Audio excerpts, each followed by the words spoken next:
नमस्कार, मी Vimal Krishna Gurav CSCTS देसुरे school Desur इयत्ता 10वीमध्ये शिकत आहे। मी सावित्रीबाई फुले यांच्याबद्दल माझे मनोगत व्यक्त करणार आहे। जिंदगी एक कांटों का सफ़र है, जिंदगी एक कांटों का सफ़र है, हौसला उसकी पहचान है। रस्तों पर तो सभी चलते हैं, रस्तों पर तो सभी चलते हैं, पर जो रस्ते बनाए वही इंसान है। आजचा माझ्या भाषणाचा विषय आहे सावित्रीबाई फुले, कारण त्यांच्यामुळे मी या ठिकाणी भाषण करण्यासाठी उभी आहे। कदाचित त्या नसत्या तर मी आणि माझ्यासारख्या कित्येक मुली आज ही चूल आणि मूल धरून बसल्या असत्या। हे सत्य आम्हाला नाकारता येत नाही। अशा थोर ज्ञानदाती सावित्रीबाई फुले यांचा हा जन्म 3 जानेवारी 1831 रोजी आपल्या महाराष्ट्रातील छोट्याशा खेड्यात नायगाव गावी झाला। त्यानंतर त्यांचा विवाह ज्योतिबा फुले यांच्याशी झाला। त्यावेळी सावित्रीबाई शिक्षित नव्हत्या, तर त्या अशिक्षित होत्या। लग्नानंतर ज्योतिबा फुले यांनी सावित्रीबाई फुले यांना लिहायला आणि वाचायला शिकविले। याच माझ्या सावित्रीबाईंनी केवळ दलित समाजातील नव्हे तर संपूर्ण भारत देशातील पहिल्या महिला शिक्षिका म्हणून गौरव देखील प्राप्त केला। खरं तर सावित्रीबाईंचा विचार जर आम्हाला समजून घ्यायचा असेल म्हणजे नेमकं काय करायचा हा सर्वात मोठा प्रश्न माझ्यासमोर पडायला लागतो। सावित्रीबाईंचा जन्म झाला, सावित्रीबाईंनी शाळा सुरू केली, बोलायला खूप सोपं वाटतं, वाचायलाही खूप सोपं वाटतं, परंतु त्या काळचा सामाजिक परिस्थितीचा आढावा घेतला तर खऱ्या अर्थानं सावित्रीबाई कोण होत्या हे आपल्याला समजण्यासाठी सोपं जाईल। त्या काळी पेशव्यांचा कालखंड होता। स्त्री जन्माला आली की पाप समजलं जात होतं। एवढंच नाही तर 4-5 वर्षाची स्त्री झाली म्हणजे मुलगी झाली असं समजून तिचं लग्न लावून दिलं जात होतं। त्या मुलीला लग्न म्हणजे काय असतं हे माहीत असायच्याच अगोदर ती विधवा व्हायची आणि विधवा झालेली मुलगी कधी बांबुरी ठोसून तिला सती दिलं जायचं ही त्यावेळची प्रथा होती। मित्रांनो, स्त्री म्हणजे काय? स्त्री म्हणजे एक अबला समजली जात होती। या स्त्रियांना शिक्षणाचा अधिकार नाकारण्यात आला होता। तुम्ही म्हणाल त्या काळी शिक्षणाचा अधिकार का नाकारण्यात आला होता? याचं कारण आहे, कारण त्यांना माहीत होतं याच औलादा शिकल्या की या कर्मट्यांना त्या तबला वाजवल्याशिवाय राहणार नाही। अशा वेळी मुलींना शिक्षणाची दारं बंद करून ठेवली होती। अशा अंधारमय काळात सावित्रीबाईंचा जन्म झाला।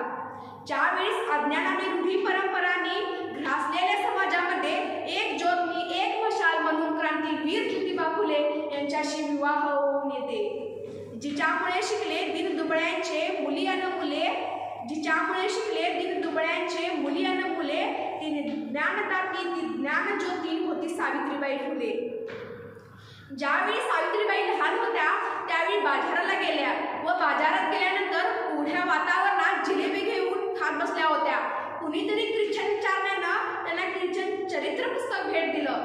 खरं तर हे भेट दिलेलं पुस्तक सावित्रीबाईंचा विचार जर आम्हाला समजून घ्यायचा असेल तर सावित्रीबाईंनी पुस्तक घेतलं, सावित्रीबाई जिलेबी खात होत्या एवढेच मर्यादित नाही, तिनं विचार केला, अरे ह्याच्यातलं तर मला काही समजत नाही पण मला समजलं पाहिजे ती रसायन निर्माण होणे याचंच नाव सावित्रीबाई फुले। अशा बिकट परिस्थितीतही त्यांनी हार मानली नाही। त्यांना माहीत होतं पुस्तकानं मस्तक सुधारतं, पुस्तकानं मस्तक सुधारतं आणि जे मस्तक सुधारलेलं आहे ते कुणाच मरण मस्तक होत नसतं, म्हणून पुस्तक वाचायचं असतं, पुस्तक वाचायचं असतं। मला समजून घ्यायचं होतं ह्याच्यामध्ये काय आहे। त्यावेळच्या रूढी परंपरांनी कुठे काय म्हटलं होतं? होय, त्यांनी म्हटलं होतं जरी या स्त्रीने अक्षरं वाचली की तिच्या ताटामध्ये अक्षरांच्या आळ्या होऊन पडतील। तेव्हा सावित्रीबाईंनी ज्योतिबाला प्रश्न केला, ज्योतिबा, लोक म्हणतात स्त्रीने अक्षरं वाचली की तिच्या ताटामध्ये अक्षरांच्या आळ्या होऊन पडतील। तेव्हा ज्योतिबा म्हणाले, माय सावित्री, जेव्हा तुझ्या ताटामध्ये अक्षरांच्या आळ्या होतात ना तेव्हा तुला समजेल आणि तेव्हा तू वाचशील। तुला हे बघायचं आहे त्यावेळच्या रूढी परंपरांनी घालून दिलेल्या धर्मग्रस्ताची बंधनं खोटी आहे, खरी आहेत का दास्यवाथामुळे आहेत हे समजण्यासाठी तुला उतरावं लागेल। आणि हे सांगितल्यानंतर पुढे बरंच काय होतं।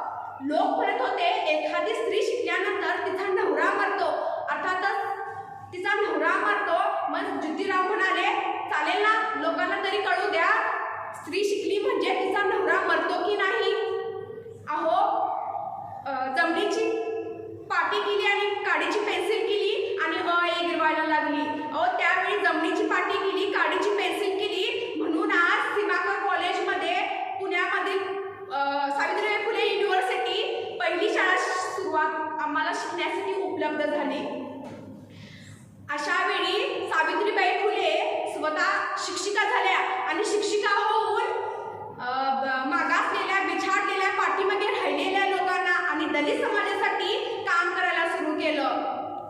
दलित म्हणजे काय? दलित म्हणजे त्याचा अर्थ समजून घ्या.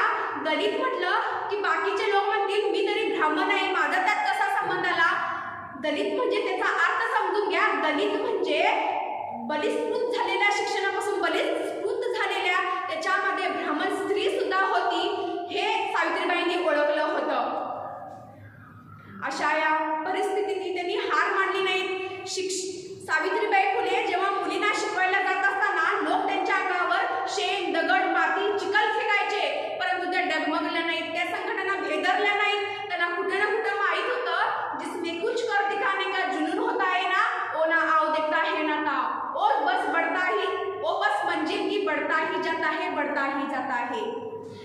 त्यावेळी सावित्रीबाई समजून घ्यायचं, त्या मुस्लिम म्हणून समजून घ्यायचं, का हिंदू म्हणून समजून घ्यायचं, ना ख्रिश्चन म्हणून समजून घ्यायचं. त्या समजून घ्यायचं होतं तर त्या एक माणूस म्हणून समजून घ्यायचं होतं, हे मी सांगण्यासाठी तुमच्या समोर उभी आहे.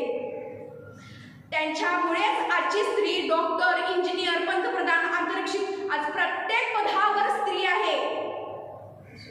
अशा या थोर ज्ञानदाती सावित्रीबाई फुले यांचा मृत्यू प्लेग पीडितेची सेवा करत असताना त्यांनाही प्लेग झाला आणि 10 मार्च 1897 रोजी त्यांची प्राणज्योत मावळली. पण सावित्री फुले यांची जीवन यशगाथा ऐकल्यानंतर तुम्हाला एकच संदेश सांगते की प्रत्येकाने पराकोटीच्या प्रयत्नाची ज्योत ठेवली पाहिजे. अर्थातच आपले चांगले विचार सतत सुरू ठेवले पाहिजेत. जय ज्योती, जय क्रांती, जय सावित्री. धन्यवाद.